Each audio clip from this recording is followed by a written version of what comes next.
Boa noite. Quantas vidas uma ideia pode transformar? O Globo Repórter de hoje mostra o poder da criatividade brasileira. Quanto mais simples, melhor. O homem que nem sabia ler criou a cisterna para guardar a água da chuva e deu um novo rumo à história dos nordestinos que sofrem com a seca. O sonho de voltar a enxergar. Um jovem médico desenvolve a lente que pode substituir o transplante de córnea. Você sabia que o brigadeiro nasceu por causa de uma campanha eleitoral? Quem foi a brasileira que descobriu a fórmula do doce preferido em todas as festas? Filtro de barro. Por que esse produto brasileiro, inventado no século passado, ainda é considerado um dos melhores purificadores de água do mundo? O pai da aviação e suas máquinas maravilhosas.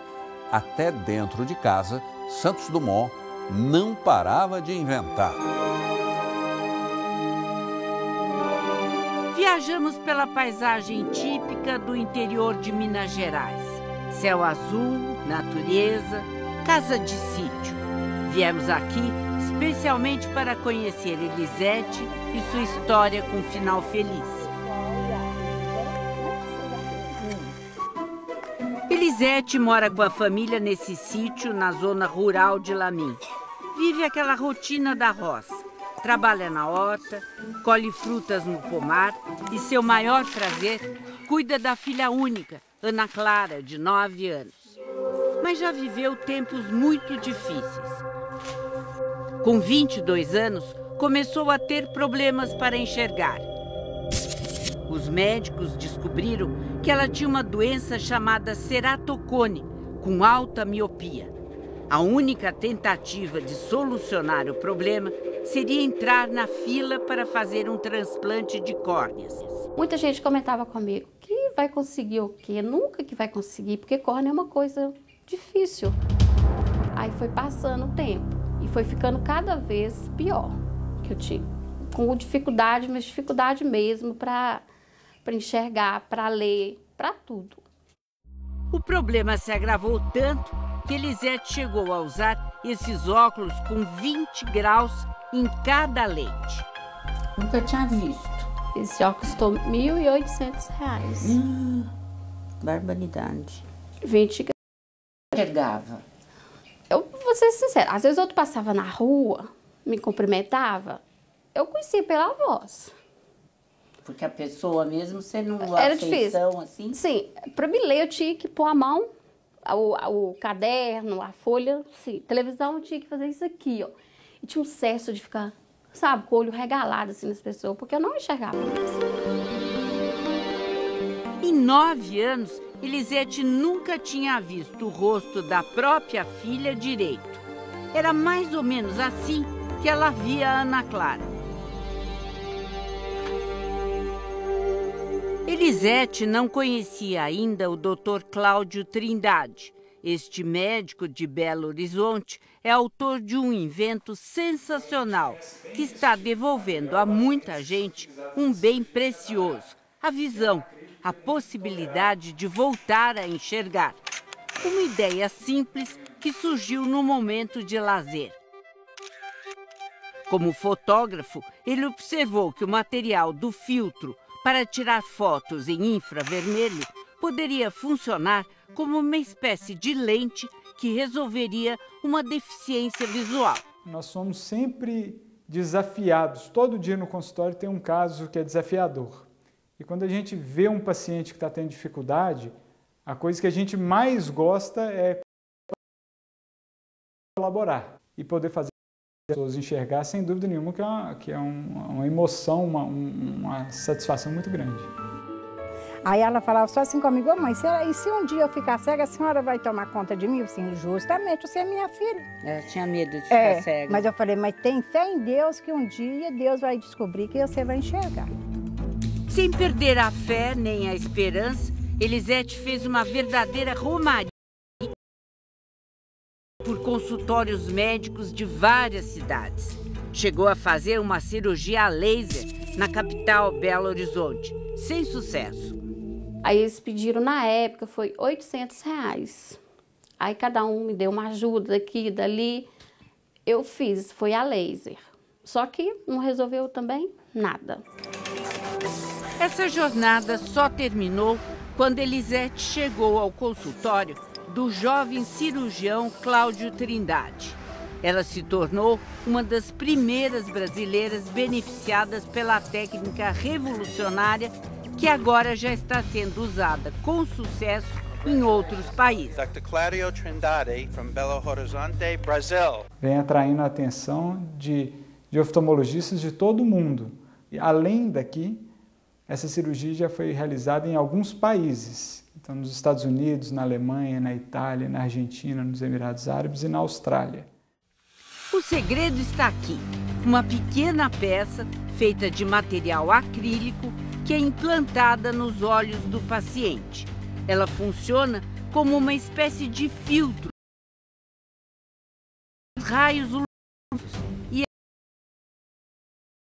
é mais simples do que o transplante de córneas que Elisete precisaria fazer. O implante funciona bem para pessoas que possuem astigmatismo irregular. Esse nome é um nome complexo, mas é essencialmente problemas da córnea que deixam a superfície do olho, a principal lente do olho, que é a córnea, com um relevo muito irregular e com isso a visão fica muito borrada. O que acontece com a visão das pessoas depois de operada? Essencialmente essas pessoas elas não têm nitidez na visão e não conseguem muitas vezes identificar uma pessoa conhecida ou nem mesmo ler placas, não conseguem locomover com tanta facilidade e depois consegue ver detalhes que há muito tempo não enxergavam. Foi exatamente o que aconteceu com a Elisete. Foi como redescobrir o mundo.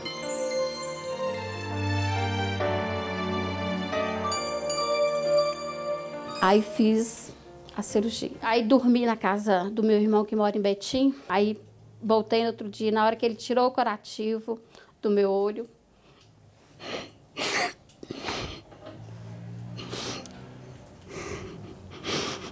O que você viu quando ele tirou? Eu enxerguei o nome grandão, Dr. Cláudio, aqueles prédios grandão. Aí eu pensei, alcancei uma graça, que eu não enxergava minha filha linda, maravilhosa. Todo mundo para mim era bonito, sabe? Coisa que eu não enxergava direito. Dr. Cláudio para mim é um anjo que consertou minhas vistas. Aí ele também ficou um pouco emocionado, chorou. Ela recuperou a visão, a autoestima, a alegria e passou a olhar a vida de uma outra maneira.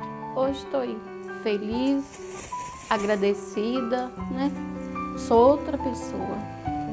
Às vezes a gente pensa que ter bens materiais, ter isso, ter aquilo, é a riqueza, gente, mas não é. Outra vez.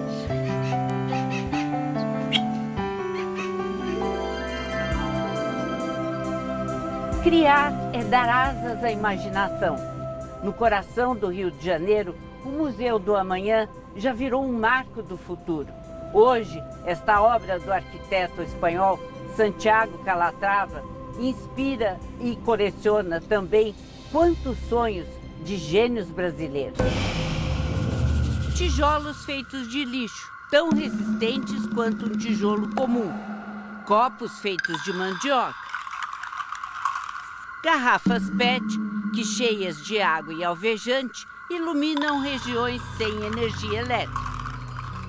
Essa exposição reúne um pouco de toda essa nossa criatividade, mas lá fora essas ideias se multiplicam por todo o país e podem ter até um doce sabor. Quantos segredos guarda uma cozinha? Criatividade, mãos dedicadas, perfumes de especiarias. Invenções doces e salgadas, guardadas em cadernos de família. autores cujos nomes se perdem no tempo. Mas uma boa pesquisa pode trazer de volta histórias saborosas. É o caso de um docinho genuinamente brasileiro, o nosso tradicional brigadeiro. Gostar, todo mundo gosta, mas poucos sabem a origem dessa delícia. Você sabe quem inventou o brigadeiro? Eu não tenho a menor ideia. Olha, eu acho que foi a esposa de um brigadeiro. Eu acredito que tem alguma coisa a ver com alguma patente do exército. Não sei quem inventou. Eu sei que ele é um doce brasileiro. Não, só gosto de comer, o resto... A história de sucesso do brigadeiro começou no Rio de Janeiro há exatos 72 anos. E não foi nenhuma vovozinha que enrolou o primeiro docinho para a festa de aniversário do neto, não. Por mais estranho que possa parecer, tudo começou por causa de uma campanha política. Dezembro de 1945, o Rio de Janeiro era a capital federal. Senhoras elegantes desfilavam de chapéu. Francisco Alves e Aracide Almeida eram as estrelas do rádio. A Segunda Guerra Mundial tinha acabado e os pracinhas estavam de volta. O Brasil vivia um processo de redemocratização com eleições presidenciais. O candidato da União Democrática Nacional, a UDN, era o brigadeiro Eduardo Gomes. Os comitês de senhoras da sociedade que apoiavam a campanha do brigadeiro promoviam reuniões requintadas, chás da tarde, com doces variados e outras guloseimas. Dona Heloísa Nabuco de Oliveira, doceira de mão cheia, certa feita apareceu com uma novidade. Um docinho preparado com leite condensado e chocolate. Quem lembra é a filha dela. Quando aconteceu um dos chás que ela ia, que eu comentei, quando as senhoras se reuniam, ela levou esse doce e deu o nome de brigadeiro, porque para homenageá-lo. E daí foi esse sucesso que a gente não entendeu. E foi uma surpresa, porque ela fazia doces muito mais elaborados, muito mais... Mas foi esse que estourou. E o brigadeiro que estourou. Ele não foi eleito, entrou o Getúlio, né? Entrou o Getúlio. O brigadeiro, candidato, perdeu a eleição. Quem ganhou mesmo foi o brigadeiro, o doce, que conquistou o Brasil inteiro. Na família de Dona Heloísa, até hoje os herdeiros repetem a receita na perfeição. Que a gente tem a filha da Dona Heloísa, a bisneta da Dona Heloísa e o tataraneto.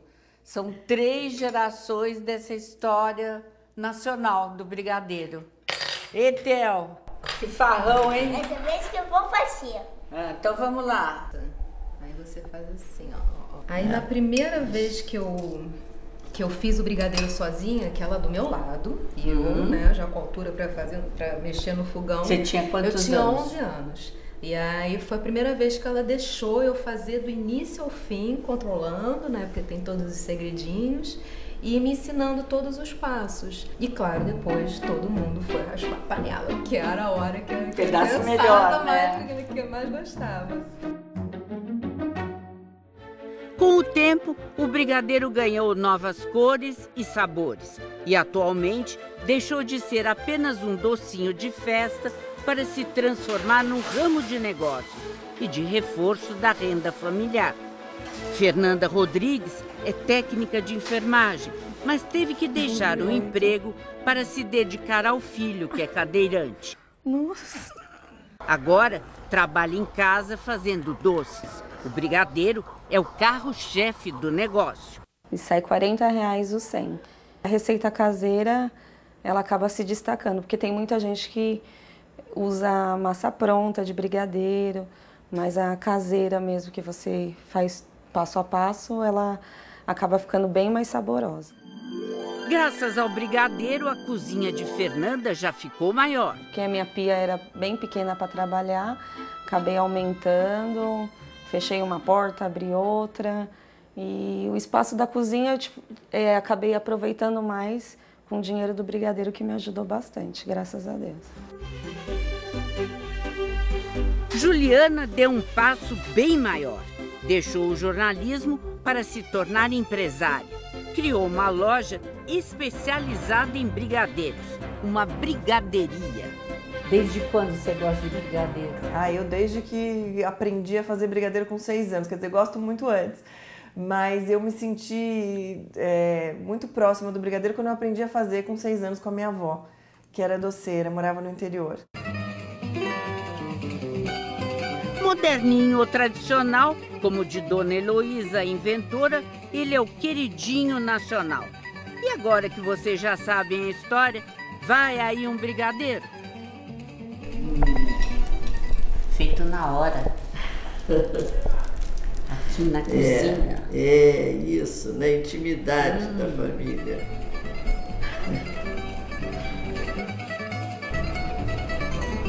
É bom demais. Esse é o original, gente. Nem conto pra vocês. A seguir, outra ideia genial. O homem que nem sabia ler criou a cisterna para guardar a água da chuva na seca do sertão.